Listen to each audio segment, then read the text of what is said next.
Bonjour, donc je me présente, Amandine Sauvageon, je suis photographe argentique de préférence et aussi enseignante en art appliqué dans une école à Bordeaux. Et donc je suis là pour faire une petite introduction à la photographie et à ses différentes techniques. Et donc pour commencer, je vais partir de l'étymologie du terme photographie, écriture avec la lumière, et vous parler en fait de ses origines et notamment les origines de la chambre noire dont Aristote parle dès l'Antiquité. Et en fait, là, il ne s'agit pas à proprement parler de photographie encore, mais plutôt d'un phénomène lumineux qu'Aristote a décrit avec précision au IVe ou Ve siècle avant Jésus-Christ. Et donc, c'est celui que vous voyez sur l'image projetée, qui consiste, lorsqu'on est, par exemple, à l'échelle d'une pièce, enfermé dans une pièce noire qui donne sur l'extérieur. Si cette pièce totalement noire est à son mur vers l'extérieur percé d'un petit trou ou à travers un volet, le paysage qui se trouve à l'extérieur est projeté sur le mur opposé à l'intérieur. Donc cette découverte-là, elle date de pas mal de siècles et elle va être utilisée en fait par les artistes à la Renaissance grâce à des sortes de machineries qui vont ensuite améliorer et qu'on peut voir sur cette planche ici. Et en fait, donc le principe de la chambre noire va être investi et exploité par les peintres dès la Renaissance, avec Léonard de Vinci notamment, qui va s'intéresser à ce phénomène lumineux et imaginer, alors il n'y a pas que Léonard de Vinci, mais tous ces artistes vont imaginer différentes boîtes noires qui vont permettre de capter le réel d'une façon plus ou moins précise. Ici, vous avez un schéma peut-être plus parlant sur la possibilité justement de l'exploiter par un peintre. Donc, il organise une scène dans une pièce, vous voyez, avec donc le piano, les deux personnages, et en fait à l'extérieur, dans une boîte qui est plaquée sur la paroi, percée d'un petit trou. La taille du trou, elle est très importante. Plus le trou est petit, plus l'image est précise. Donc il peut dessiner en fait à l'arrière, recopier, décalquer tout simplement l'image qu'il obtient. Donc ça a une grande utilité pour la peinture parce que ça permet de représenter par exemple l'échelle des éléments dans une composition à main levée, sans forcément avoir nécessairement une géométrie particulière. Bon, vous savez que Léonard de Vinci ne va pas se satisfaire que de ça. Pour représenter la perspective et la profondeur, il va mettre au point une géométrie particulière. Mais en tout cas, il est un de ceux qui, à la Renaissance, donc depuis l'Antiquité jusqu'à la Renaissance, on a sauté presque 2000 ans, ceux qui concrètement trouvent une utilité à cette chambre noire. Vous avez en haut à droite en fait le résultat obtenu, le tableau qui est obtenu par un tel dispositif. Ça va ? Bon.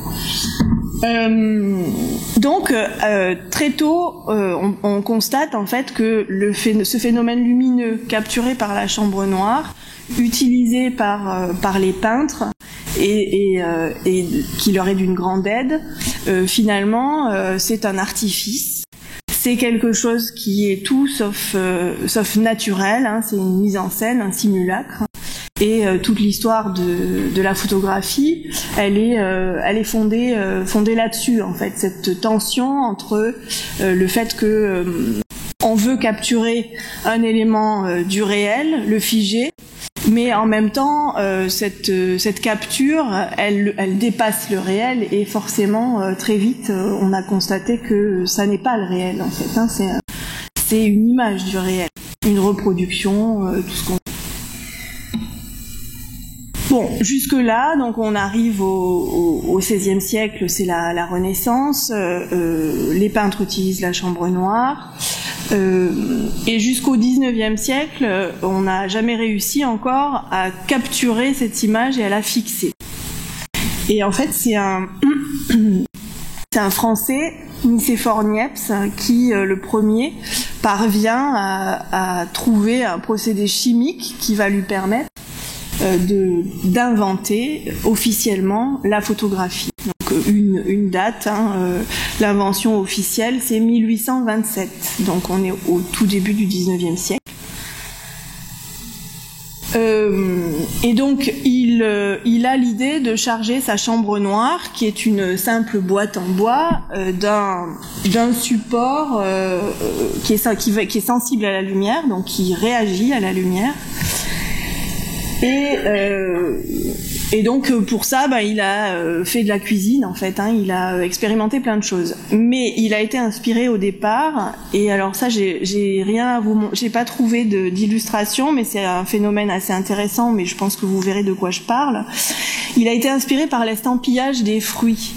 En fait, depuis le Moyen Âge et au Moyen Âge notamment, on estampillait les fruits en cours de maturation en leur appliquant un motif pour les marquer. Et au cours de la maturation, ce motif reste au même endroit. En fin de maturation, on l'enlève et donc il y a une zone plus claire. Et on sait que ces pommes proviennent de ce verger.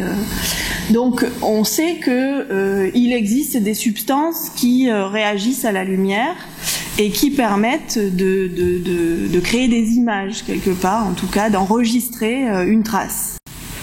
Ça, c'est aussi un aspect important dans l'histoire de la photographie, le fait qu'elle enregistre une trace, quelque chose qui a été.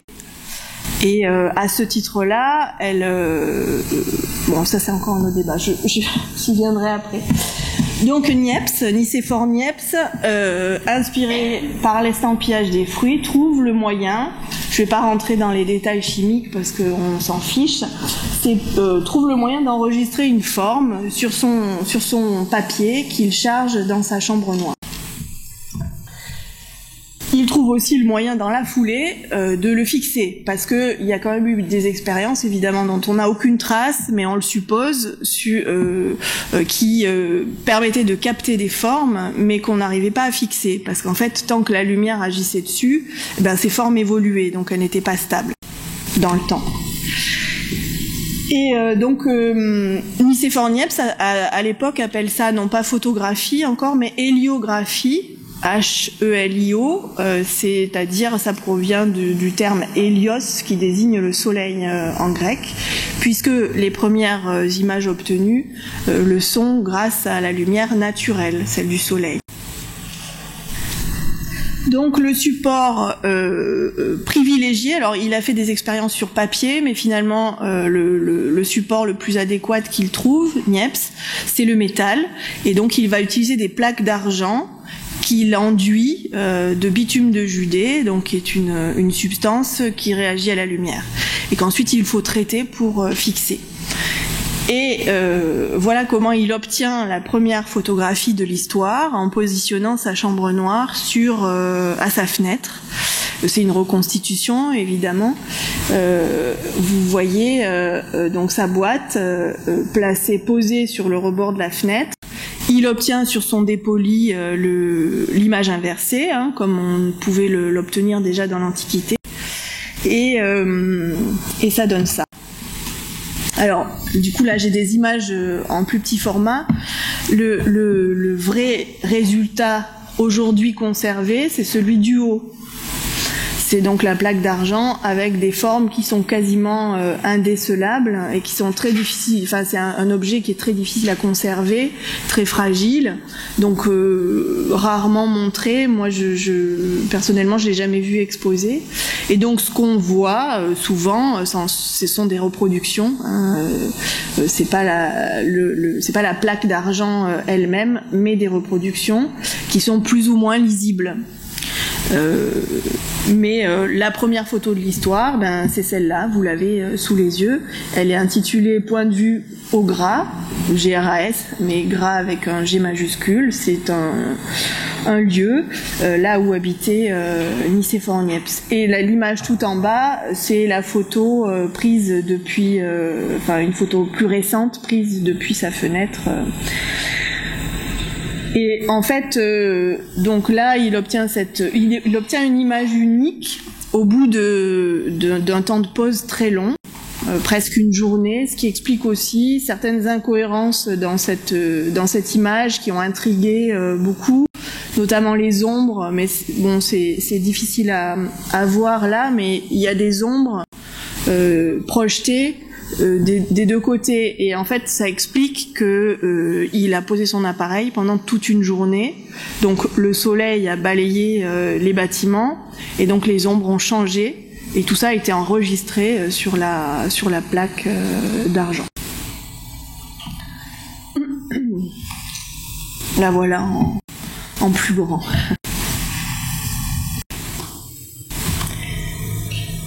Assez rapidement, Niepce s'associe avec un autre Français qui s'appelle Daguerre, et qui Daguerre est beaucoup plus ambitieux que Niepce. D'ailleurs, il va lui emprunter tous ses brevets, puisque Niepce meurt rapidement, au début des années 1830. Donc Daguerre s'empare de toutes ces découvertes et va les prolonger. Il va faire un très gros travail, lui aussi, mais c'est plus tardivement que Niepce a été reconnu comme l'inventeur de la photographie. Et donc Niepce meurt en 1833 et Daguerre prolonge un petit peu l'invention en améliorant un petit peu la boîte noire, l'appareil photo, notamment en l'équipant, vous le voyez, d'un objectif, à la place du petit trou. Je vous remontre celui de Niepce, il y avait un obturateur, donc un élément qui s'ouvre et se ferme plus ou moins pour contrôler la quantité de lumière, mais c'était très rudimentaire. Donc Daguerre lui installe un véritable objectif avec des lentilles qui améliore la qualité de l'image et permet aussi donc de mieux concentrer les rayons et plus de précision.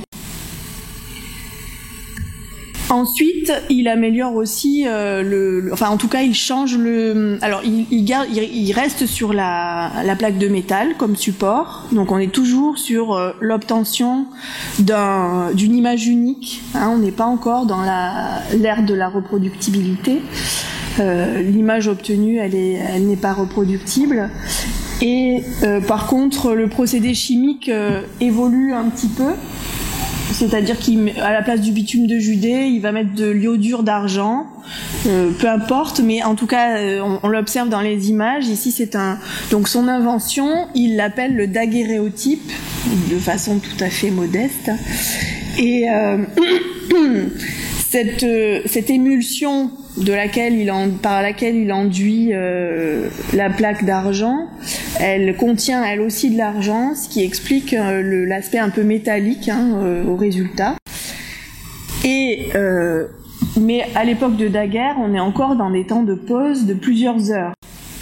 Donc la photographie dans son histoire, alors elle arrive au début du 19e siècle et elle remet un peu en question quelque part la peinture, puisqu'elle apporte la possibilité d'obtenir avec peu de technique finalement des images très fidèles au réel et notamment des portraits. Donc le daguerréotype va servir rapidement à faire du portrait.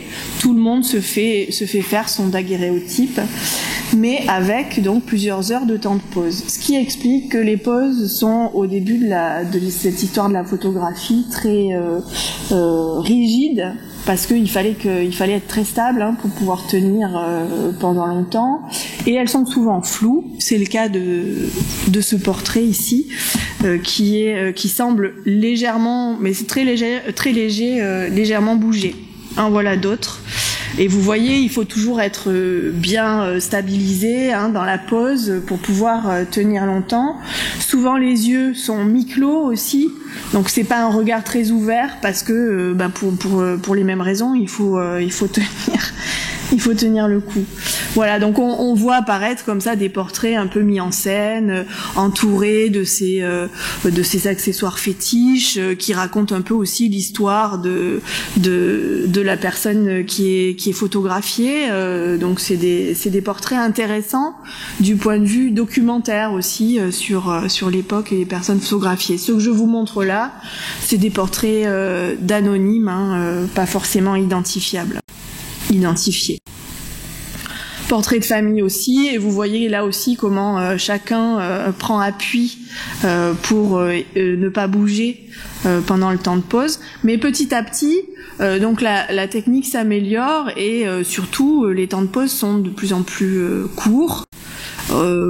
Avec le daguerréotype, on arrive à une demi-heure. Donc une demi-heure, c'est quand même tenable, et ça explique aussi les regards un peu plus vivants qu'on obtient. Et cette image, elle est intéressante. C'est aussi une image de daguerre très connue. C'est le boulevard du Temple à Paris. Donc, comme Niepce a pu le faire quelques années auparavant, il fait la photo depuis son appartement par la fenêtre. Et donc le boulevard du Temple, même au début ou à la moitié du 19e siècle, c'est un boulevard très passant où il y a énormément de calèches. Et or là, en fait, on les voit pas, parce qu'en fait le temps de pause a été si long que le mouvement de ces voitures n'a pas eu le temps d'impressionner la plaque de métal.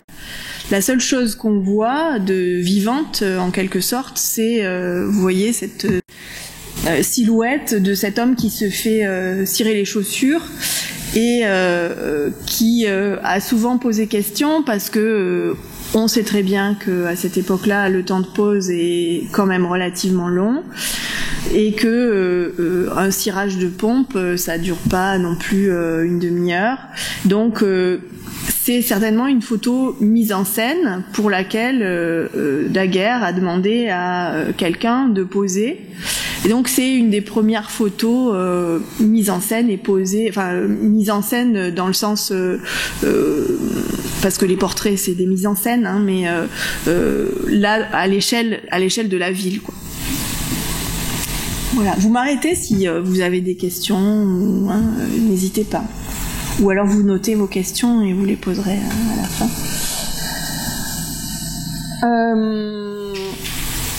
Bon, je passe les détails chimiques. Effectivement, là, le résultat que parvient à obtenir Daguerre est beaucoup plus convaincant et en tout cas pérenne que celui de Niepce. Vous l'avez vu, la première image, elle est très floue, elle n'est pas très précise, elle s'efface.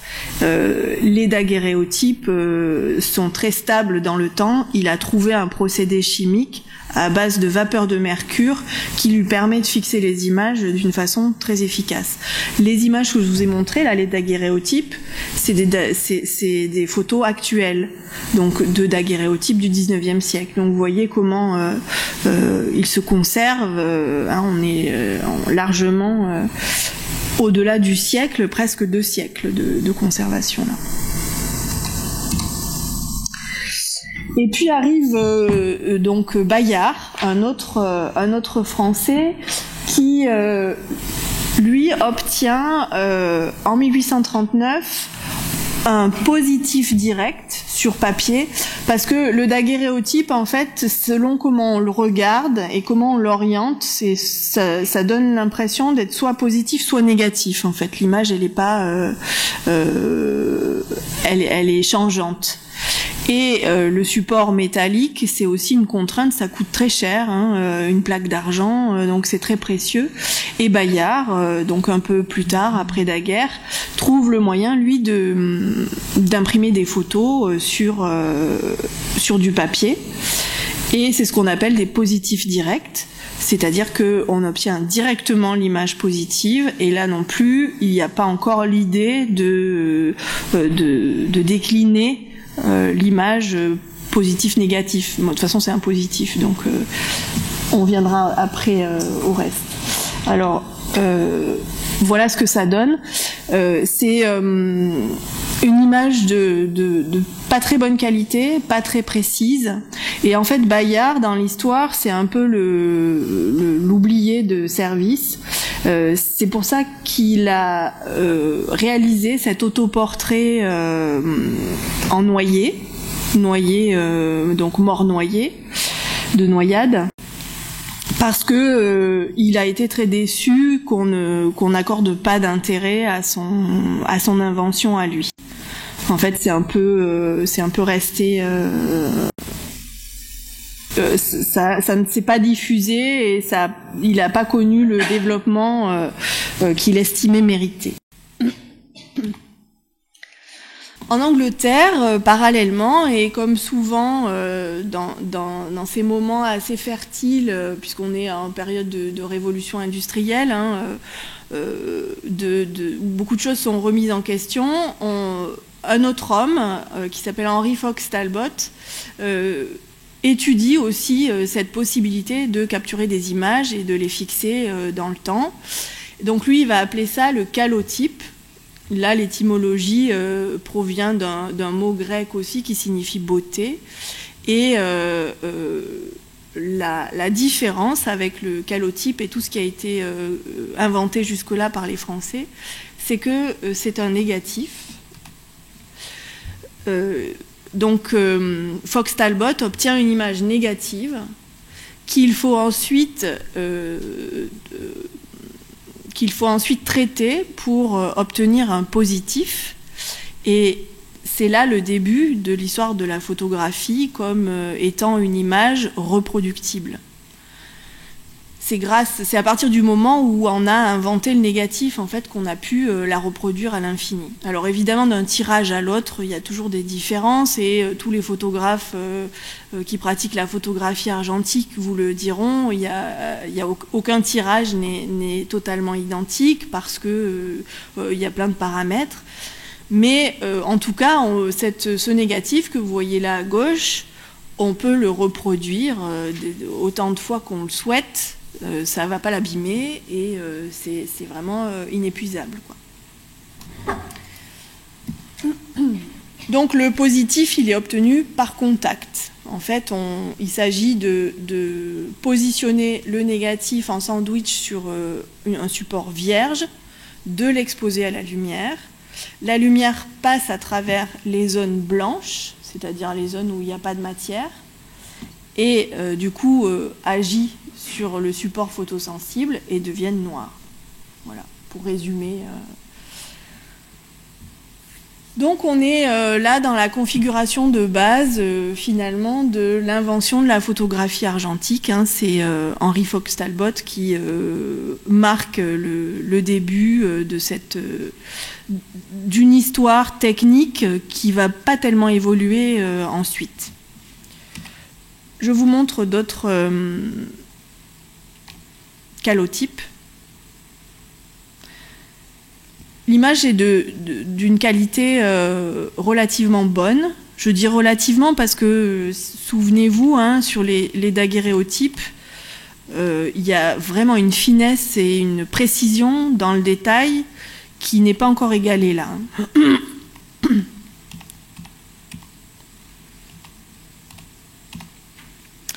Et du coup, je vous montre plusieurs exemplaires de la même vue. Il me semble, hein, ouais, c'est la même vue. Pour vous montrer aussi que d'un tirage à l'autre, hein, à partir du négatif, selon le support qu'on utilise et le temps d'exposition, la chimie qu'on utilise, on peut obtenir plein de résultats encore très variés plus ou moins foncé, plus ou moins clair. Ici, l'image elle est plus brune, donc ça provient de la composition chimique des éléments qui contribuent à sa révélation. Et ici, c'est plus noir, plus froid. Voilà, donc on peut dire qu'à partir de là, jusqu'aux années 1970, presque sur un siècle, finalement, la technique photographique va assez peu évoluer, assez peu, hein. Ça va quand même changer, mais c'est toute l'invention de la photographie du XXe siècle qui tourne plutôt autour de l'allègement en fait, du matériel. Elle est fondée sur l'idée que le photographe, lorsqu'il photographie, il obtient une image négative qu'il peut ensuite exploiter et décliner à volonté à l'infini par des tirages positifs. Donc le négatif, c'est une matrice, hein, en quelque sorte, qui ensuite est tirée. Et donc le premier appareil photo vraiment léger et transportable, il date de 1914, c'est celui-ci, c'est la technologie, là on ne parle pas encore de technologie, mais c'est Leica, et c'est une marque qui va faire date, hein, qui encore aujourd'hui est connue pour son savoir-faire et la qualité de ses appareils photo. Tout photographe rêve d'avoir un Leica. Mais vous voyez qu'entre ça et les boîtes énormes, hein, celle de, notamment, je reviens comme ça, celle de l'appareil photo de Daguerre, il y a comme un énorme pas dans la liberté de mouvement et de travail et de photographie qui est permise aux photographes. Là, on pouvait faire que des photos en studio, posées. Et donc, à partir de 1914, avec ce type d'appareil photo, eh bien, on utilise un support qu'on appelle à volonté film ou pellicule, et qui fait 35 mm de large, et donc qui est tout à fait facile à manipuler, et qui permet ensuite d'obtenir des formats et des images différentes. Alors, je fais, voilà un autre modèle de Leica, toujours celui de 1914, l'originel. Un petit arrêt sur les premières photos couleurs, qui datent du tout début 1900. Ça s'appelle des autochromes, et c'est inventé par les frères Lumière. Ceux qui ont aussi inventé le cinéma en 1895, quelques années avant. Alors les autochromes, c'est des images extraordinaires sur verre en général, c'est des positifs directs, c'est-à-dire qu'on obtient une image unique positive, hein, il n'y a pas besoin de faire le changement négatif-positif. Mais elles sont frappantes par la vivacité des couleurs, la luminosité qu'elles offrent. Et donc, alors là, c'est la fille de Louis Lumière, Suzanne. Je ne m'étends pas trop sur la chimie, mais c'est en fait le principe de la couleur, de la photocouleur, il est basé sur la trichromie, c'est-à-dire que la plaque, elle est enduite de 3 couches qui reçoivent les rayons lumineux et réagissent donc à volonté rouge, vert ou bleu. D'autres autochromes. Alors si la photocouleur vous intéresse, je vous invite à découvrir la collection de Louis Kahn, qui est un banquier français qui, dans les années 1900, donc c'était quelqu'un de fortuné, a eu l'idée d'envoyer en mission de nombreux photographes pour documenter le monde dans une volonté d'universalité, en fait, selon l'idée que mieux on connaîtrait les autres, plus on vivrait en harmonie avec. Donc c'était une vision très humaniste. Et donc il a envoyé et payé plein de photographes à travers le monde qui ont documenté le monde en couleur d'une façon extraordinaire. Et cette collection, elle est visible en partie dans sa maison en région parisienne.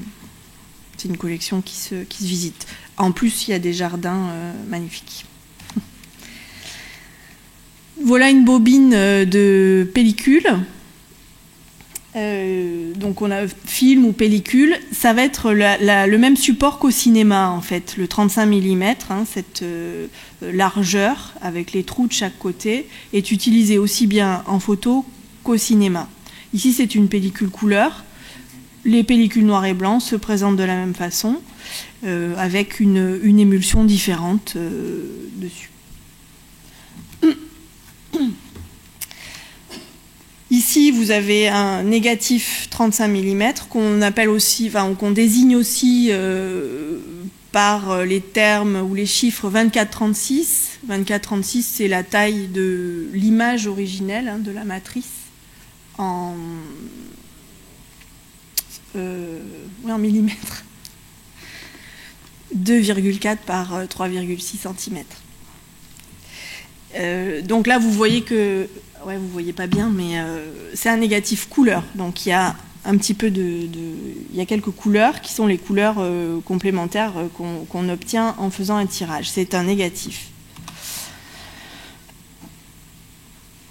La photo couleur, en fait, ensuite, elle est surtout développée par les Américains. L'autochrome, la technique que je viens de vous décrire, inventée par les frères Lumière, elle n'a pas une durée très longue parce que c'est une technique qui demande beaucoup de savoir-faire, beaucoup de cuisine en fait au moment où on fait les photos. Il faut tout de suite faire la révélation, etc. Donc c'est quand même pas pratique. Et du coup l'autochrome tombe rapidement dans l'oubli. Mais par contre, il y a toutes ces images qui nous restent et qui sont d'une qualité extraordinaire. Ensuite, par rapport à la photo couleur, c'est les Américains donc, qui vont développer la technique essentiellement sur le support 35 mm et notamment Kodak. Ici, on a une image, je crois, des années 50. Vous voyez aussi à quel point en fait, cette photo couleur se conserve bien. Et c'est un tirage actuel. Donc, qui restitue parfaitement la lumière et toutes les couleurs. Toutes les couleurs. Alors, je reviens un petit peu en arrière parce que donc là, j'arrête mon histoire de la photo. Je vous ai expliqué du coup comment l'idée de capter l'image obtenue par la boîte noire a intéressé les peintres puis les photographes. Comment ils sont parvenus à la fixer, à la capturer. Comment ensuite la technique a évolué jusqu'à l'appareil photo réflexe argentique qu'on connaît aujourd'hui, qui a en fait donné lieu au réflexe numérique. Hein, parce que le réflexe numérique, finalement, il aurait pu prendre n'importe quelle autre forme. Or, son ergonomie et sa physionomie, elle est vraiment basée sur le réflexe argentique. Elle imite le réflexe argentique. Et... donc voilà un petit peu pour l'histoire. Vous voyez, ça n'a pas été très long. J'espère que je ne vous ai pas trop barbé. Et maintenant, j'aimerais soulever en fait plutôt la question de à quel moment la photographie est devenue un art. Et parce que dans son histoire, en fait, au XIXe siècle, elle a tout de suite créé polémique parce que évidemment, les peintres se sont trouvés distancés quelque part par cette technique qui permettait d'obtenir des portraits, même quand on ne savait pas peindre, même quand on n'avait pas appris à peindre, il suffisait d'apprendre à manier un appareil photo et on obtenait un résultat satisfaisant. Donc, à quel moment la photographie, en tout cas, il émerge une réflexion sur la photographie qui devient un art. Et alors, je commence cette réflexion avec une photographie, je ne sais pas si vous le reconnaissez, non, de Baudelaire, par un photographe spécialisé dans le portrait, mais pas que, qui s'appelle Nadar, et qui est un de ceux qui détestait en fait la technique photographique. Donc c'est assez intéressant déjà de commencer par un paradoxe. Hein. Il s'est quand même laissé tirer le portrait quelque part. Bon, il n'a pas un regard très, très bienveillant. Mais donc jusqu'à la charnière du 19e, 20e, la photographie, elle a ce statut un peu curieux de... on ne considère pas ça comme un art quand même, parce qu'il y a vraiment des restes importants sur ce que doit être l'art, et notamment l'académisme, hein, qui régit finalement la peinture et tout ce qu'on appelle les arts majeurs. L'architecture en fait partie, elle a cette chance, mais la photographie, nouvellement arrivée, n'est encore pas considérée comme un art. Et détestée par certains, tels que Baudelaire, qui estiment que c'est juste une technique à maîtriser, et puis c'est tout, les images obtenues n'ont aucun intérêt. Alors, du coup, j'ai imprimé un texte. Vous savez que Baudelaire, il a écrit sur les salons artistiques à la fin du 19e siècle très, très régulièrement, des salons qui étaient réservés à la peinture. Et au salon de 1859, il y avait aussi de la photographie. Et donc, j'ai trouvé intéressant de vous lire le passage qu'écrit Baudelaire sur la photographie. Je parlais tout à l'heure des artistes qui cherchent à étonner le public. Le désir d'étonner et d'être étonné est très légitime. C'est un bonheur de rêver. Toute la question, si vous exigez que je vous confère le titre d'artiste ou d'amateur des beaux-arts, est donc de savoir par quel procédé vous voulez créer ou sentir l'étonnement. Parce que le beau est toujours étonnant. Il serait absurde de supposer que ce qui est étonnant est toujours étonnant. Or, notre public, qui est singulièrement impuissant à sentir le bonheur de la rêverie ou de l'admiration, signe des petites âmes, veut être étonné par des moyens étrangers à l'art, et ces artistes obéissant à se conformer à son goût. Ils veulent le frapper, le surprendre, le stupéfier par des stratagèmes indignes, parce qu'ils le savent incapable de s'extasier devant la tactique naturelle de l'art véritable. Dans ces jours déplorables, une industrie nouvelle se produisit qui ne contribua pas peu à confirmer la sottise dans sa foi et à ruiner ce qui pouvait rester de divin dans l'esprit français.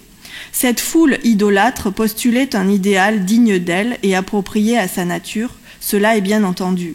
En matière de peinture et de statuaire, le credo actuel des gens du monde, surtout en France, et je ne crois pas que qui que ce soit ose affirmer le contraire, est celui-ci. Je crois à la nature et je ne crois qu'à la nature. Il y a de bonnes raisons pour cela. Je crois que l'art est et ne peut être que la reproduction exacte de la nature. Une secte timide et dissidente veut que les objets de la nature répugnante soient écartés, ainsi un pot de chambre ou un squelette. Ainsi l'industrie qui nous donnerait un résultat identique à la nature serait l'art absolu. Un Dieu vengeur a exaucé les vœux de cette multitude. Daguerre fut son messie. Et alors elle se dit, puisque la photographie nous donne toutes les garanties désirables d'exactitude, ils croient cela, les insensés, l'art c'est la photographie. À partir de ce moment, et ça c'est la phrase que tout le monde retient en général de cet écrit-là, à partir de ce moment, la société immonde se rua comme un seul narcisse pour contempler sa triviale image sur le métal. Une folie, un fanatisme extraordinaire s'empara de tous ces nouveaux adorateurs du soleil. Je poursuis un peu plus loin.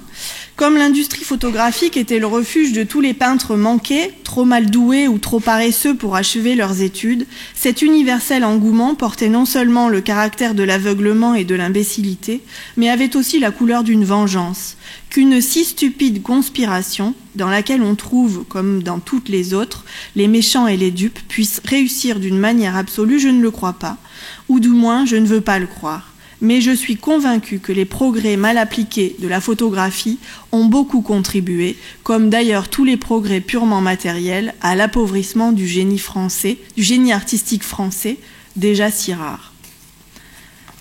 Donc Baudelaire vous voyez, mais surtout la phrase à retenir, hein, qui est souvent citée.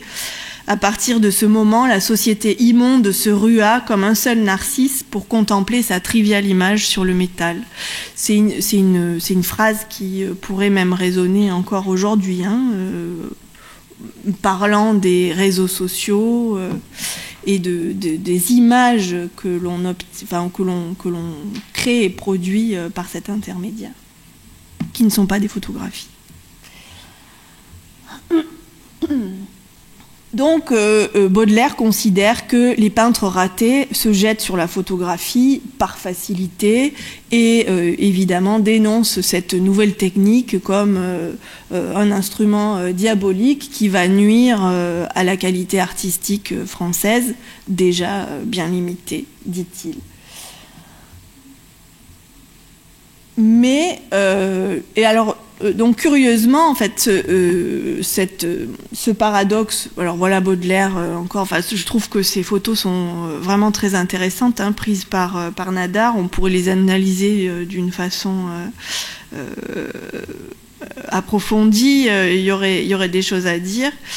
Mais donc Nadar a produit des dizaines de portraits de personnes plus ou moins connues. Je trouve intéressant de vous montrer les gens connus du moment. Ici Rodin. Vous voyez la qualité, hein, des photographies.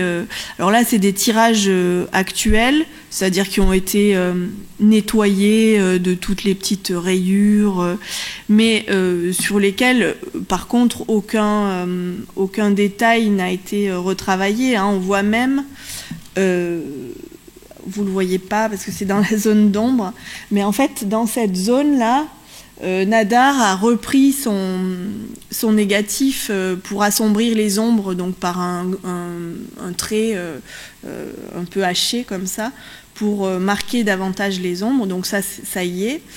Il manque juste là certainement les rayures et les petites poussières, mais sinon ce relief et cette précision étaient déjà là au XIXe siècle. Et donc Rodin nous regarde là d'un œil vif et vivace.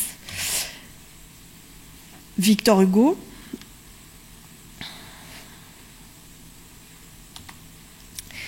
Et alors, bon, il y en a plein d'autres, hein, si ça vous intéresse, vous irez voir les portraits de Nadar, c'est assez passionnant, c'est un peu les magazines People de l'époque.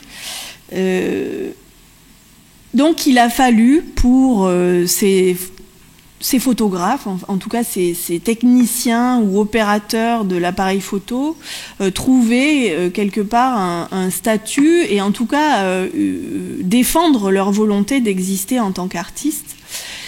Et à la charnière, donc à toute fin du 19e et début du 20e siècle, il apparaît un courant qui va s'appeler le pictorialisme, et qui va contribuer à ça, en fait, qui va permettre à la photographie, enfin, on est presque au bout d'un siècle, hein, d'émerger en tant qu'art. Et paradoxalement, ça va se faire grâce à des techniques plutôt picturales. Il y a beaucoup de photographes pictorialistes, hein, qui participent au courant. Moi, je vous présente des photographies de Robert Demachy, qui est un Français. Ça s'écrit avec un Y. Et en fait, finalement, la seule possibilité pour la photographie d'exister en tant qu'art, ça a été, en cette fin de 19e siècle, d'exploiter des techniques empruntées à la peinture et au dessin.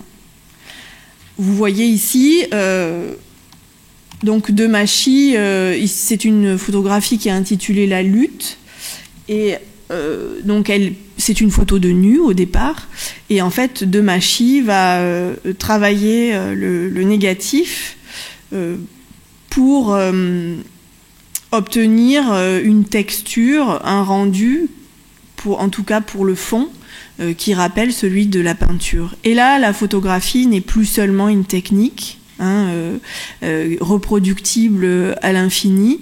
La photographie, c'est aussi une image qui laisse la liberté au photographe d'être un artiste, d'y laisser une trace, une patte, un geste. Donc les pictorialistes font une petite cuisine toujours souvent mystérieuse, hein, c'est pas des techniques forcément très connues. Chacun y va de sa recette pour obtenir des images qui ne sont pas celles d'un réalisme parfait. C'est plutôt des images où il y a de la texture, où il y a une ambiance, où on est presque confronté finalement à des peintures.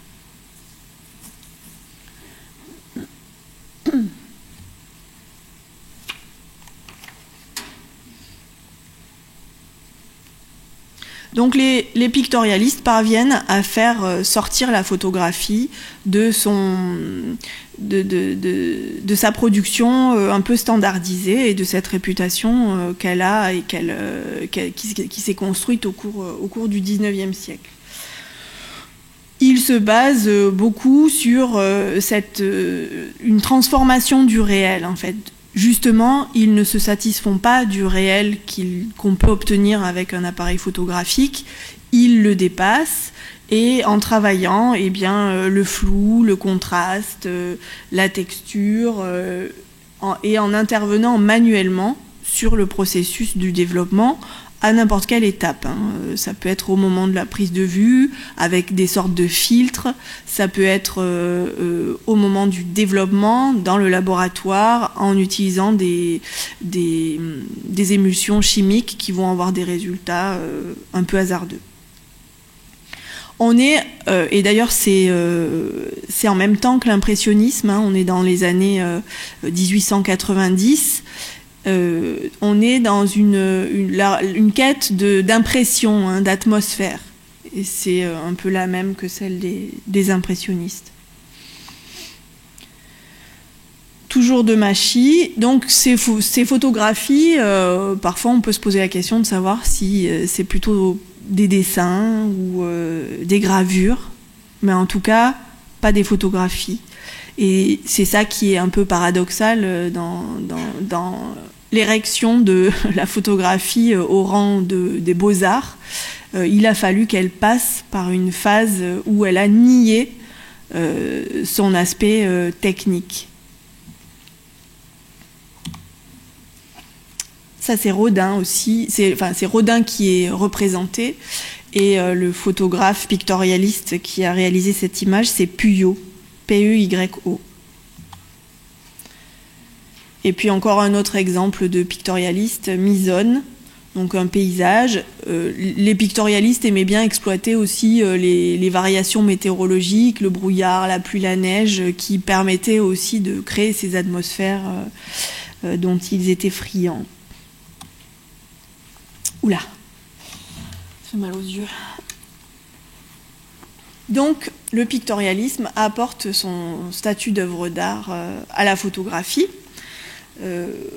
Et à partir de là, toutes les audaces vont être permises et les photographes vont rivaliser de créativité et d'inventivité, intervenant à toutes les étapes du processus pour produire des images originales qui font dire que la photographie n'est pas seulement un outil technique. Parallèlement, n'oubliez pas quand même que la photographie a un intérêt technique et elle est notamment très utilisée, je vous en parle pas là, mais si ça vous intéresse, vous pourrez aller voir, très utilisée par la médecine et très utilisée aussi pour documenter en fait les actualités. Donc à partir du moment où elle permet de capter des choses d'une façon assez rapide, elle est utilisée pour ça aussi, bien évidemment. Donc pour sa capacité à reproduire le réel.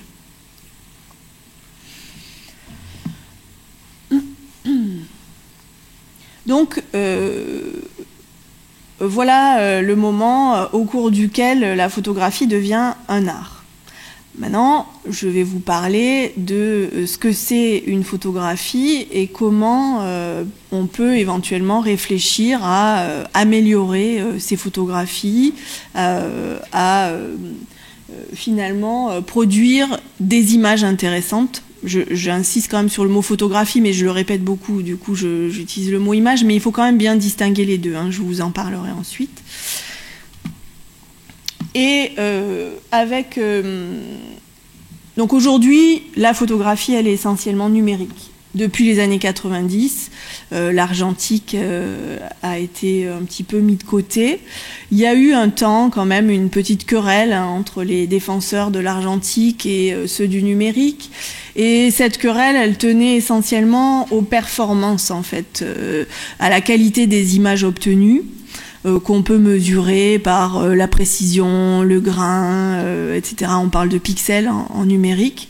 Mais depuis peut-être une dizaine d'années, la comparaison est terminée. En fait, elle n'a plus lieu d'être et la polémique s'est apaisée. Argentique et numérique sont deux choses complètement différentes. Il ne faut pas les comparer et on obtient des résultats différents avec l'un et avec l'autre. Simplement, il faut savoir pourquoi on utilise l'un ou l'autre, en fait, simplement. Moi, par exemple, mon chemin, il est argentique, donc ça ne veut pas dire que je dénigre le numérique, mais j'ai choisi l'argentique parce qu'il me permet de faire des choses et j'investis les différentes étapes du développement de certaines idées qui sont partie prenante de la démarche et qui font que mes images racontent quelque chose de précis, enfin, de particulier, de singulier, que je ne pourrais pas obtenir avec le numérique. Voilà. Par contre, je reconnais effectivement que certains font de très belles images numériques. Ce n'est pas le cas de ce que je vous présente là. Donc aujourd'hui, avec le numérique, il est très aisé d'obtenir une image. Vous le savez, vous avez tous des smartphones, vous avez tous des appareils photo, compacts, réflexes. On a cette immédiateté qui est à notre portée. Et la question de nouveau qui se pose, finalement, on fait un bond d'un siècle, hein, c'est à quel moment la photographie numérique est photographie et pas image, à quel moment elle devient un art. Est-ce qu'on est parvenu à dépasser justement l'aspect très technique, technologique du numérique? Pendant les 10 premières années après l'invention du numérique, fin des années 90 à 2000, c'est ce que je vous disais, hein, on s'est querellé en disant oui, non, mais regarde, là, le résultat par rapport à ton imprimante, moi, il y a une qualité de grain qui est différente, qui est beaucoup plus belle. Bon, aujourd'hui, ça n'existe plus, c'est dépassé. Et on est tous d'accord pour dire que c'est deux choses différentes. Mais le travers, moi je trouve, et là ça n'engage que moi, c'est de vouloir exploiter uniquement les performances du numérique. Et c'est donc, j'espère que Yann Arthus Bertrand ne nous écoute pas. Je ne sais pas si je pourrais assumer face à lui, je pense que oui.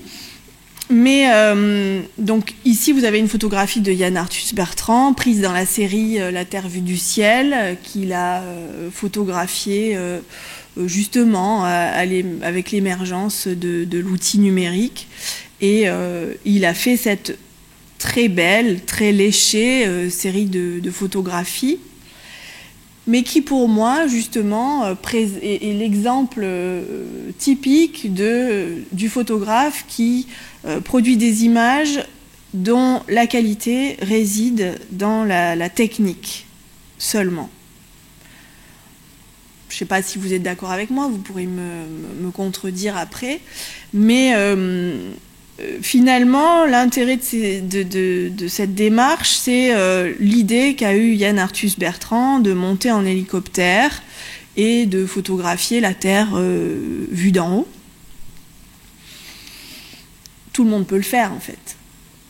quand on a les moyens de se payer un voyage en hélicoptère, de s'offrir des appareils photo extrêmes, eh bien on peut tout à fait obtenir ce type de résultat. Par contre, je suis d'accord pour dire que Yann Arthus Bertrand a eu l'idée de le faire et qu'il a eu l'idée, quelque part, d'élever son point de vue et donc de changer ou d'imaginer un regard nouveau sur le monde. Donc ça permet d'obtenir des images qui sont très séduisantes, amusantes, et donc de voir le monde différemment. Et c'est devenu un système énorme. Hein. Yann Arthus Bertrand est un personnage important aujourd'hui. En fait, c'est un personnage écouté, qui a un pied dans l'écologie, qui donc a utilisé son expérience et soi-disant en général, c'est ce qu'il dit parce qu'on lui a très vite reproché, bon, ben, vous montez en hélicoptère, voilà, kérosène, tout ça, elle est où l'écologie? Et donc il dit que systématiquement, quand il a une mission photographique comme ça, il cherche à compenser, je sais pas comment il fait, hein, mais à compenser donc sa consommation en faisant autre chose qui va contribuer à l'écologie. Voilà. C'est un peu douteux. Mais c'est un personnage important aujourd'hui, Yann Arthus Bertrand. Donc, voilà, ne l'oublions pas. Bon. Par contre, il y en a d'autres, à mon avis, qui ont fait un usage du numérique beaucoup plus intéressant.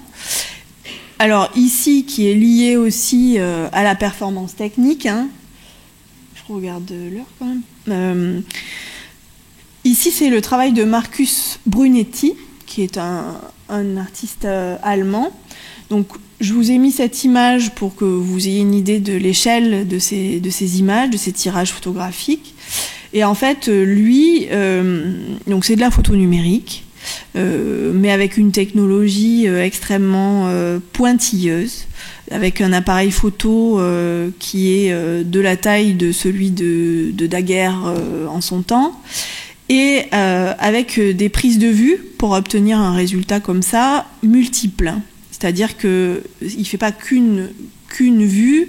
Et donc vous êtes futurs architectes, peut-être que vous vous êtes déjà essayé à la photo d'architecture et vous avez constaté que l'éternel problème, c'est de ne pas avoir de fuyantes et d'avoir des façades aussi planes.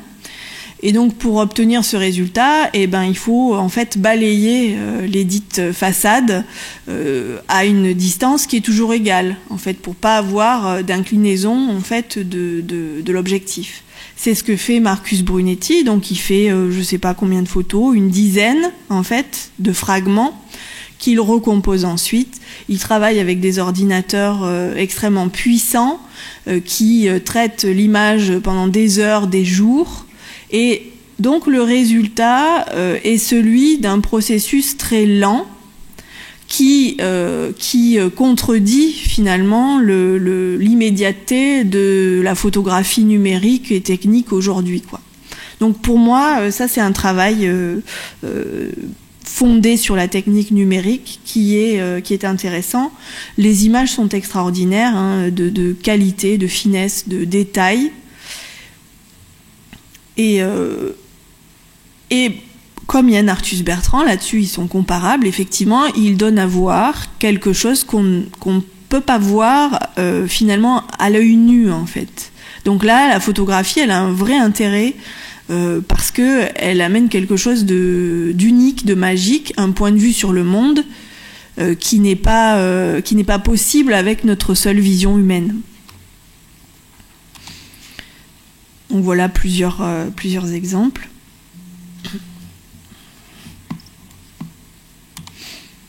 Et puis un autre exemple d'artiste photographe qui s'appelle Martin Klimas, K-L-I-M-A-S, qui est lui aussi qui exploite avec virtuosité finalement les performances techniques possibles avec les appareils numériques dernière génération. et qui met en scène comme ça des images, ou plutôt des actions qui ne sont pas visibles à l'œil nu non plus. Donc on est aussi dans la performance, on est aussi dans la maîtrise technique, mais c'est quand même érigé au rang d'une esthétique très fouillée, parce qu'il a fait plein de séries, parce qu'il a essayé ça avec beaucoup d'éléments différents. Vous voyez, il y a des séries donc de vases, des séries de bibelots, de sculptures en porcelaine chinoise, etc. Donc ça, c'était les deux exemples que j'ai choisi de vous montrer. Il y en a plein d'autres, d'artistes qui utilisent le numérique, à mon avis, à bon escient, en tout cas avec une réelle intention artistique derrière qui dépasse les performances techniques, ou qui les exploite, qui les utilise. Dernièrement est apparu aussi un courant intéressant, à mon avis, justement, puisque on a à disposition immédiatement une masse d'images par l'intermédiaire d'Internet. Certains artistes se sont posé la question de qu'est-ce qu'ils pourraient faire avec, puisque toutes ces images sont en accès libre. Donc j'ai choisi de vous parler de 3 d'entre eux, 3 femmes, il était temps, parce qu'il n'y en a pas beaucoup dans cette histoire. Curieusement, la photographie étant un art très technique, en général, elle intéresse beaucoup les hommes. Donc ce courant artistique s'appelle l'appropriationnisme. Et il consiste à utiliser cette masse photographique qui est à disposition sur Internet, Google, tout ce que vous voudrez.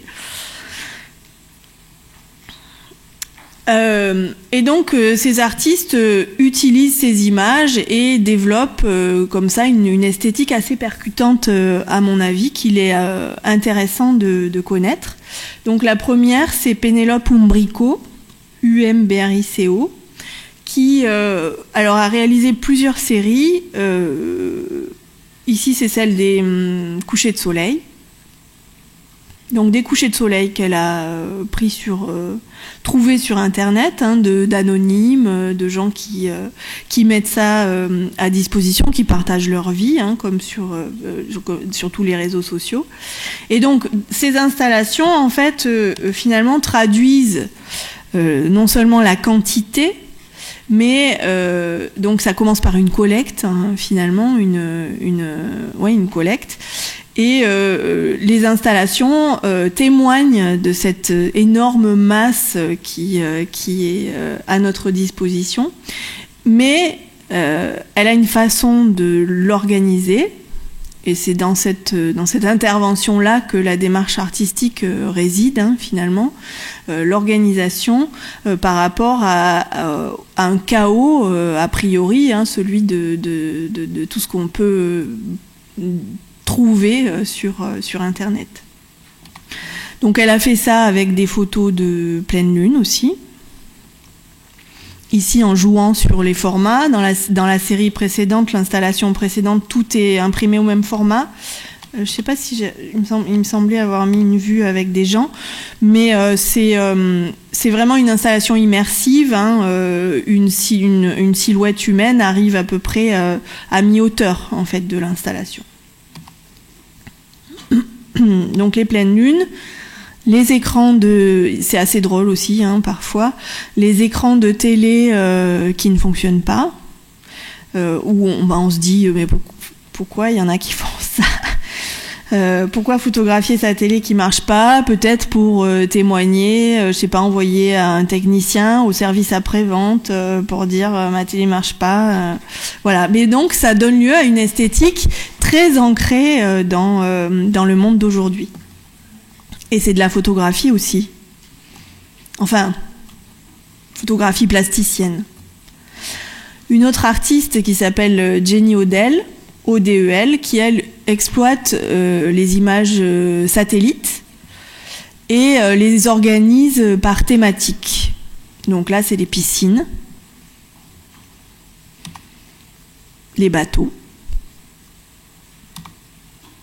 Les piscines, les bateaux, bon, il y a les stades, il y a plein de choses. Je trouvais que ça pouvait être aussi un point de vue intéressant pour vous. Alors peut-être pas par rapport au concours, hein, parce qu'il va falloir que vous preniez des photos, mais pour autre chose, exploiter aujourd'hui, exploiter des images que vous n'avez pas produites vous, ça peut aussi être considéré comme une forme artistique. Troisième artiste appropriationniste, Corinne Vionnet, VIO2NET, et qui, elle, utilise les photographies prises par les touristes dans le monde entier, de monuments emblématiques. Et en fait, elle en superpose plusieurs dizaines, et en jouant sur l'opacité, la transparence de chacune de ces images, elle obtient ce résultat, en fait, un résultat un peu évanescent, qui sort de la matérialité de la photographie touristique habituelle. En général, on a envie d'emmener avec soi exactement le monument tel qu'il était. Ça permet aussi d'observer que finalement on est tous, parce que peut-être que là-dedans il y a certaines de vos photos, hein. Donc là c'est Berlin, je crois.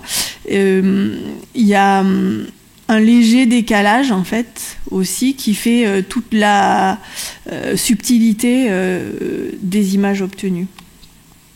Bon, Saint-Basile, je sais pas si c'est Moscou, Saint-Pétersbourg, Stonehenge. Et pour terminer en fait sur la photographie aujourd'hui, j'ai choisi de vous parler d'un artiste qui s'appelle Abelardo Morel, M-O-R-E-2-L, qui lui prend le parti de revenir aux racines de la photographie. Donc c'était une jolie pirouette. Il exploite le principe du sténopé ou de la chambre noire dans des chambres d'hôtel. Et donc, nous permet de vérifier que le phénomène existe, hein, que c'est pas de la magie. Et en fait, donc, utilise l'outil numérique, la photographie numérique, pour capter le résultat obtenu. Mais en fait, tout simplement, hein, il met en place un dispositif de boîte noire.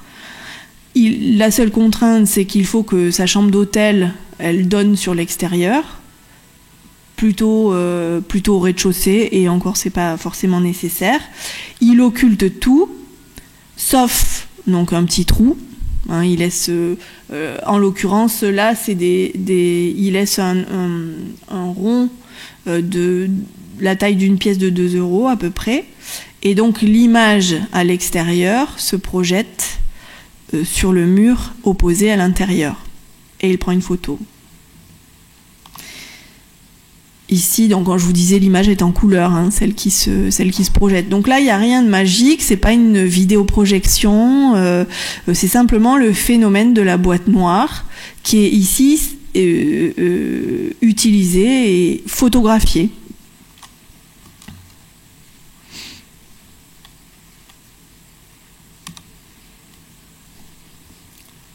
Donc vous pouvez constater que l'image projetée, elle est à l'envers. C'est un phénomène normal. Je suis presque... Alors, il faut que j'accélère un peu. Par rapport à cette notion de... enfin, j'ai dit à un moment donné que j'allais vous parler des photos, enfin, comment améliorer vos photos. Bon, il y a simplement quelques éléments de base à savoir. Mais pour conclure juste sur cette partie numérique argentique, et pour moi, la question aujourd'hui, elle est plus sur qu'est-ce qui est photographie, qu'est-ce qui est image. J'ai une citation de Salgado, le photographe que vous voyez là, qui m'a semblé intéressante, qui dit Instagram, ce n'est pas de la photographie, c'est un nouveau langage qui s'appelle l'image. Salgado, c'est un grand reporter qui a fait de la photo de guerre et qui a aussi dernièrement documenté la Terre. Donc il a un peu la même ambition que Yann Arthus Bertrand, beaucoup de moyens. Mais c'est intéressant de voir que quelqu'un qui a quand même presque traversé le XXe siècle et ce regard sur Instagram et les réseaux sociaux et distingue, bon ça c'est un peu logique aussi, hein, il défend sa petite chapelle, mais donc ce qu'on fait avec un téléphone et qu'on balance sur les réseaux sociaux, c'est de l'image. Par contre, on peut faire de la photo avec son téléphone, hein. Il n'y a pas de problème avec ça. Mais alors, qu'est-ce qui distingue une photographie d'une image? À mon avis, il y a quelques éléments concrets, et c'est là-dessus que peut-être vous allez pouvoir réfléchir pour vraiment améliorer vos photos et faire en sorte que si vous faites des photos, elles ne soient pas des images telles que celles que vous balancez sur Facebook ou Insta. Elles sont vraiment considérées comme des photographies. Donc, les codes de l'image, c'est simple, c'est ceux des réseaux sociaux, c'est ceux de la télé-réalité, c'est ceux des séries télé, c'est des images, c'est des codes pré-mâchés finalement, qui donnent lieu à des images qui donnent l'impression d'être intéressantes. Je suis la première à utiliser Instagram, voilà. Mais on y plaque des effets tout faits, en fait. On réfléchit pas à pourquoi on met ça. Le choix, il est simplement visuel. C'est sympa, ça fait rétro. Voilà, donc c'est des codes pré-mâchés qui ne peuvent participer... Enfin, je vais peut-être dire ça d'une façon un peu directe, mais qui ne peuvent pas participer à une démarche artistique. Je suis sûre qu'il y a plein d'exemples qui pourraient contredire ça, hein, mais bon, pour aller jusqu'au bout de la logique. Par contre, les codes de la photographie, c'est ceux du regard, au sens noble du terme, c'est-à-dire ceux qui se construisent avec le temps et avec l'observation. C'est pour moi, finalement, la seule différence. Et les codes de la photographie, souvent les grands photographes, Salgado est considéré comme un grand photographe, les codes de la photographie, ils les ont intégrés, mais pour mieux les dépasser. Mais ils y sont passés. Donc on est d'accord sur le postulat que la photographie est un fragment du réel. C'est en aucun cas le réel, hein, c'est bon, maintenant on est tous d'accord là-dessus. C'est un reflet du réel, mais en tout cas c'est un morceau, hein, un prélèvement. Et elle est composée d'une succession de plans. Là, c'est peut-être un des secrets. Une fois que vous avez compris ça, et du coup vous allez imaginer des photographies peut-être plus intéressantes. Parce que vous ne verrez pas votre photographie comme une surface plane, mais comme une composition en profondeur. Donc, travaillez les plans. Faites en sorte que dans votre image, dans vos photographies, il y ait plusieurs plans. Déjà, on atteint là une complexité peut-être plus intéressante. Observer les photographies de Salgado. C'est pas forcément mon photographe préféré, mais on peut quand même reconnaître la qualité de ses images et leur composition. Vous voyez que il n'y a jamais qu'un seul plan. C'est toujours, il y en a toujours plusieurs, et il prend un malin plaisir, ou alors avec virtuosité, il introduit une lecture, le regard dans l'image de façon très progressive. L'image de l'éléphant, par exemple, avec en premier plan la silhouette de l'arbuste qui crée comme une ombre portée, la fumée à l'arrière-plan, les autres, je passe hein, parce que sinon je ne vais pas arriver jusqu'au bout. Donc il y a toujours un jeu de plans qu'il faut que vous cherchiez à maîtriser. Ensuite, la géométrie. elle est importante, donc vous devez avoir quand même un œil relativement aiguisé là-dessus et vous pouvez l'utiliser. Par exemple ici l'image de droite, elle est plutôt fondée sur la géométrie, des lignes fuyantes qui structurent l'image, qui sont contredites par l'élément transversal du premier plan là. Ça c'est un travail sur la géométrie aussi. Alors, j'avais choisi cet exemple justement parce qu'il n'y a peut-être qu'un seul plan, en fait, sauf la zone, justement, le noir qui est à l'arrière-plan, qui attire le regard. Ici aussi, la géométrie, ce sont des photos de Ralph Gibson. Ce que je trouvais intéressant là pour parler de géométrie, c'est de parler de géométrie avec un corps humain en fait qui est tout sauf géométrique. Bon, Léonard de Vinci dirait le contraire, mais on est d'accord, l'organique en fait en général s'oppose à la géométrie.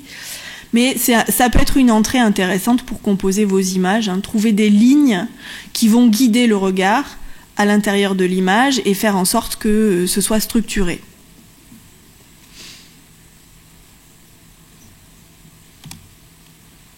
C'est toujours Ralph Gibson et on est toujours sur la géométrie. On peut parler aussi de profondeur de champ.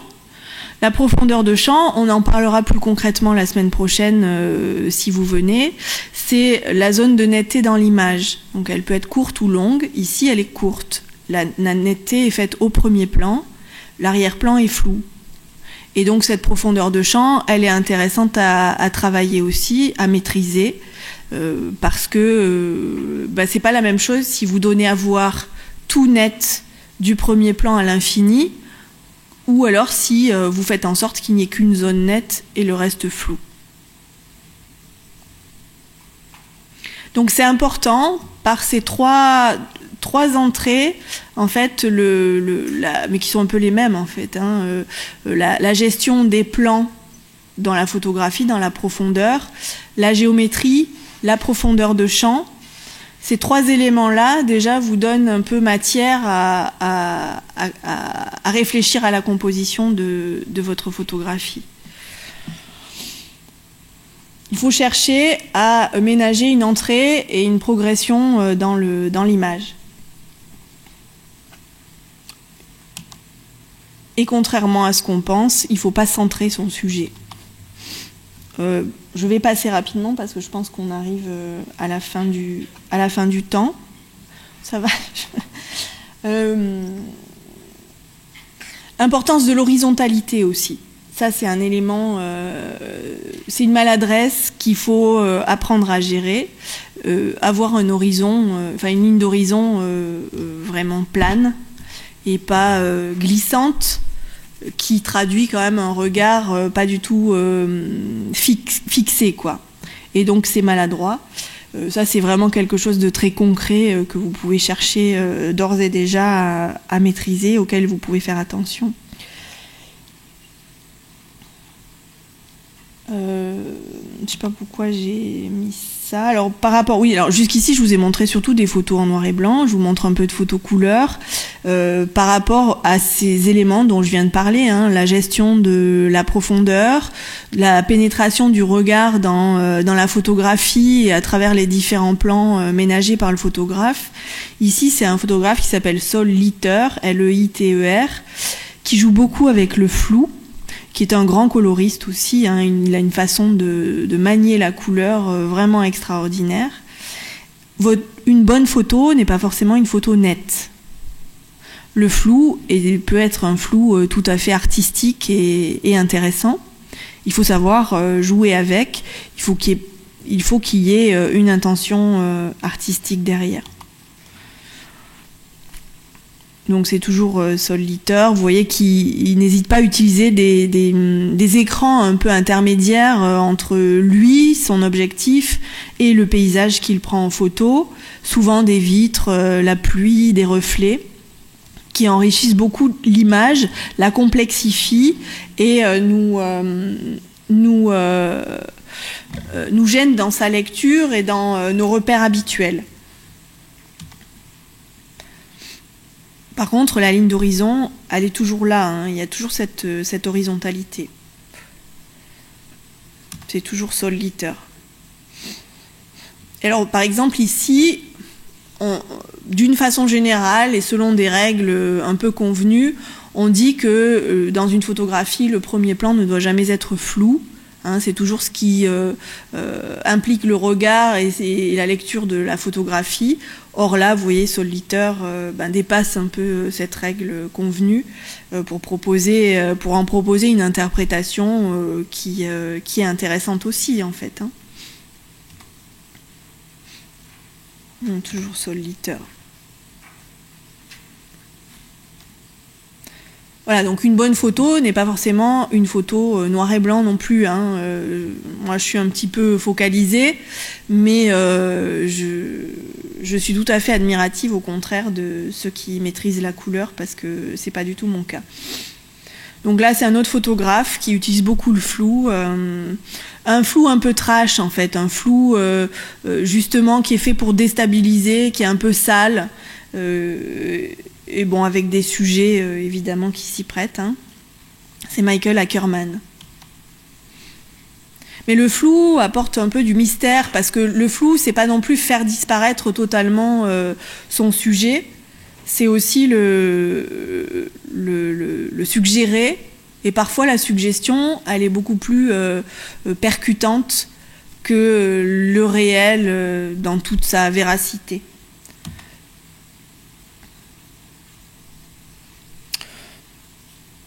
Je passe rapidement. C'est aussi un photographe que j'aime beaucoup, qui s'appelle Koudelka. Et donc là, c'était pour parler de la règle des tiers. Donc quand je vous disais qu'il vaut mieux ne pas centrer ce qui vous semble important dans une composition, ça se base sur ce qu'on appelle la règle des tiers, selon laquelle donc, on divise l'image en 3 parties égales horizontalement et verticalement. Et c'est sur les lignes, sur les endroits où les lignes se croisent, qu'on positionne ce qui est important. Et en fait, ça induit une lecture beaucoup plus logique et aussi complexe et intéressante que quand on plaque le sujet en plein milieu de façon frontale. Voilà, donc il faut vraiment ménager en fait une circulation quand vous composez une photographie. Et vous voyez que là, en fait, Koudelka veut attirer l'attention sur le geste et l'objet assez extraordinaire, cette balle qui est en lévitation, qui se détache dans le ciel juste au-dessus de la prairie, et donc il l'aligne non pas en plein centre, mais plutôt dans la partie gauche, sur la ligne des tiers. Bon, ouais, je passe. Alors, si je trouvais le travail de Martine Parr intéressant par rapport au thème du concours, que je ne vais pas divulguer là tout de suite, mais dans pas longtemps, et surtout au parcours en fait, qui vous est proposé, qui est un parcours urbain. Et donc, vous pouvez tout à fait l'aborder sur un ton humoristique. Et c'est ce que fait Martine Parr, hein, à photographier dans le monde entier. C'est un reporter, hein, on peut dire. Mais il capte le réel et tout ce qui s'y déroule, des situations, d'une façon tout à fait humoristique. Là, ce qui l'a intéressé, on le comprend bien, c'est les cheveux jaunes de l'homme. Le reste, on s'en fiche. Et donc, plaquer ça sur un fond d'immeubles, on s'imagine dans une station balnéaire quelconque, hyper touristique, c'est quand même assez drôle. Voilà, il a fait une série sur les touristes aussi, où il les montre en pleine situation complètement ridicule. Hein. Cette dame ne photographie pas le monument, mais autre chose, elle lui tourne le dos. Voilà.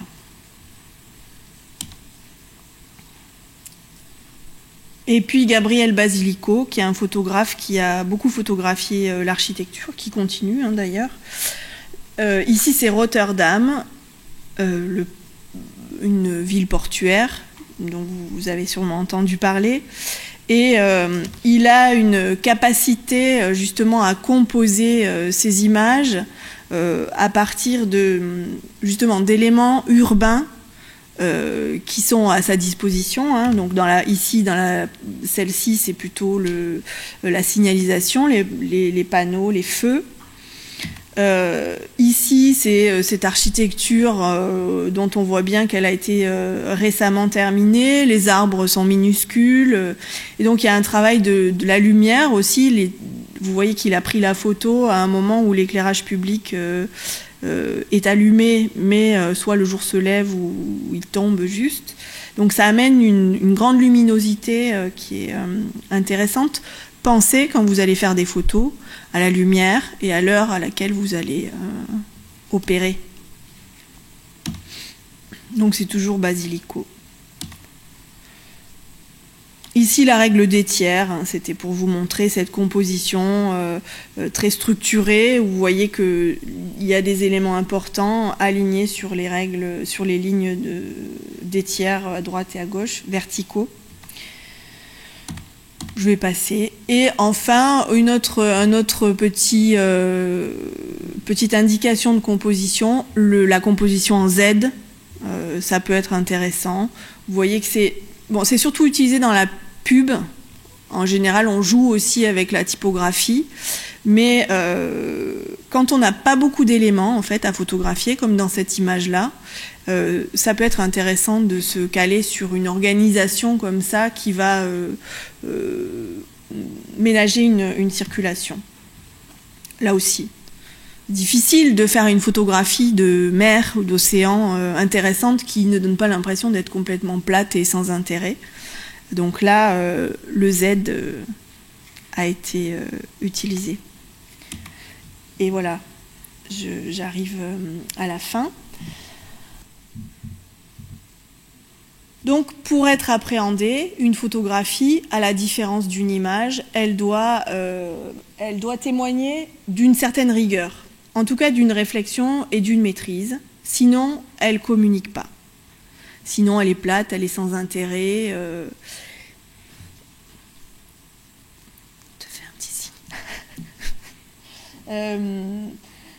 Donc, elle doit montrer une certaine organisation, celle que votre regard va avoir la qualité de déceler, puisque tout le monde est photographe en puissance, hein, de mettre en place face au fouillis, au désordre que le réel offre à voir.